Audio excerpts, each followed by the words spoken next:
Good morning, everybody. Just waiting for Instagram, as usual, waiting for Instagram to go live. And it looks like Instagram has just caught up with us. Yep, Instagram, which is always on Perth time, is now live. Good morning, everybody in Facebook, Instagram, and YouTube world. CJ here. This morning, we are talking about egg collection and storage. And it's something that I think a lot of people freak out about as far as the possibility of leaving eggs for more than 12, 24 hours in the chicken coop. We'll cover off on that. But there's also some really good storage tips that I want to talk about. And what I need to start it all by saying is that I work under a very old school system. New South Wales Health Authority have very strict views on egg storage and egg collection and how it's done. And I don't necessarily agree with their stance on it. Because I am a small producer, so the number of customers that I have are all direct customers that I know, that I sell to or swap with or barter with for different things. I do not have to have New South Wales Health accreditation. As I get bigger, I will have to have that. And then I may have to change my practices slightly to comply with their regulations. But at this stage, I don't have to, and I actually don't agree with their regulations. Even if I had to change and comply, I probably still wouldn't agree with their regulations on how eggs are stored. But here goes. We collect our eggs daily. That being said, if you are away for a weekend or a couple of days, then if you have a suitable method of like a rollaway box, so the rollaway boxes are a nesting box that has a slight slope, and after the chicken stands up when it's laid its egg, the egg rolls and it rolls into an area that the chicken can't get to. Now, I had somebody, June, reached out to me yesterday to ask about chickens that will eat eggs, egg eaters. So chickens that will sit in the nesting box and break open an egg that's already in the nesting box, whether it's their egg or somebody else's, doesn't matter. And a rollaway box is also a good option for that. Now, they're not cheap, but depending on how many chickens you've got, you might only need 2 of them anyway. But the egg rolls out the back of the nesting box, and there is an area where it's covered and protected, and other chickens and other predators can't necessarily get into the rollaway box. That being said, I have seen a snake nesting in a rollaway box in a photo from somebody up in the Northern Rivers area. So, some predators can get into the nesting boxes, but it's a really good system of having that egg roll away from the chickens. Couple of things: it doesn't get dirtied, it doesn't get poop on it, so that makes it easier. Chickens that are egg eaters can't get at it, which is great. Now, we've got a couple of girls who are very big girls, and I sometimes think that they tread on eggs that are in the nesting box when they go in to lay their egg, and they will break the egg with their foot. So a rollaway box defeats that purpose also. Now, we don't have rollaway boxes at the moment, but it is our long-term goal with our new tractor that we're going to build to have rollaway boxes and have the collections from outside of the coop.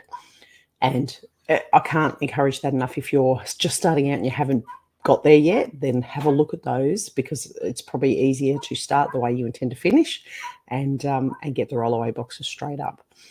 Now, so like I say, we collect them daily. We try and collect them daily so that they don't have too much muck on them. They don't have, because they can get broken egg on the outside of your eggs. You can get poop on the outside of your eggs. That's probably about the 2 big ones that can cause the eggs to be dirty. Now, under health regulation guidelines, eggs are supposed to be washed. And the reason they're supposed to be washed is because the outside of the egg can contain, I think it's Listeria. And Listeria, or salmonella, it might be salmonella for eggs. I'm thinking of milk for the goat's milk. So it's salmonella for eggs. So it can contain that on the outside of the eggshell. Now, what I say to all of my customers is, I do not wash our eggs. The reason I don't wash the eggs is because the outside of the egg, when it's laid, has a layer called bloom on it. And the bloom is it's like a membrane on the outside of the eggshell. And that bloom protects the inside of the egg. Now, the longer the bloom sits on there, the more chance you've got of having an egg last on long-term storage. And long-term storage to me is probably 2 months. I've had eggs that I've cracked open at 3 months and they have still been fine and I have consumed them without a problem. But I would say up to that 2-month mark. Now, those eggs are still going to be fresher than some of the ones you buy in the shops. What they do is, with the ones in the shops, and I actually did not know this until about 2 years ago, they pasteurize eggs. They superheat the outside of the eggshell in order to try and seal it from bacteria. And in essence, my understanding is it takes away some of the goodness, similar to how pasteurized milk is different to raw milk in that raw milk has so many more enzymes and nutrients in it compared to pasteurized milk. So they do that to the eggs. Now, what I say to my customers is I don't pasteurize my eggs. I don't wash the shells because I want that bloom to stay intact in order to keep the shell and the egg preserved for as long as possible in its closest to natural state. What I do say to my customers is if you have an egg that looks a little bit dirty, or even if you are just a bit nervous about it, although we've never had an issue with salmonella here, if you are a little bit nervous, then all I simply say is wash the egg right prior to using it. So all I would suggest to you to do is with a light dishcloth under the water, wash the egg off so that it's clean of any debris, if it's got debris on it. Most of them don't. Clean of any debris, and at the same time you're washing off anything on the outside of the egg and your hands, because your hands could have something on them too, before you crack the egg into anything. And that just prevents any kind of transfer of what's on the egg into what you're cooking. Now, the health department also say not to eat raw eggs, but I know lots of people that have survived for years on raw eggs without a problem. I'm not a fan of raw eggs. I am going to try it in my coffee because I have a keto carnivore kind of lifestyle. So I am definitely going to try a raw egg in my coffee because at the moment I have heavy cream in my coffee instead of milk. But, I'm not opposed to the idea of having a raw egg in there. And certainly I've heard stories of people dropping a raw egg in there and then whipping it with one of those little, like IKEA $2 milk frothers. And they reckon it's beautiful. Tastes great. So watch this space. I might try it live on social media and see how I go. Oh, can't believe I just said that. Once upon a time, I did eat pieces of tomato on ice cream on social media just to prove that tomatoes are a fruit. It wasn't a good idea. Wasn't my best thought. So, storage of eggs. Like I said, we don't use a conventional storage system. I tend to use the old school storage system, and it's always worked for me, and I've never got sick from it. And never had a problem with eggs either. So we don't store our eggs in the fridge. We store them in a cool, dark place in our house. We have like a dining room that's quite dark, and I have pantry shelves in there, and I store my eggs in there. We just consume them straight out of the egg carton like that. But what I do, and I know people that do store them in the fridge, and if you're more comfortable storing in the fridge, go right ahead. But to me, being stored in the fridge, especially if they've been washed, I feel like eggs absorb other things out of the fridge because that's the way that the eggshell is designed, is to absorb things from the outside. And so once that bloom has been washed off, it will do that. And I think that makes the egg go bad quicker. Like certainly the only eggs that I've ever had problems with have been shop-bought eggs. So storage, long-term storage. I use a method called lime glassing, where you dissolve a certain amount of edible lime, so not agricultural lime, but edible lime. You dissolve a certain amount of that in a certain amount of water in a sealable container. And at the moment, I have 50 eggs sitting in lime-glassed water in our pantry, where we keep all of our bulk supplies of food. And I'm yet to crack open one of them, but I think they're coming up to their 18-month mark.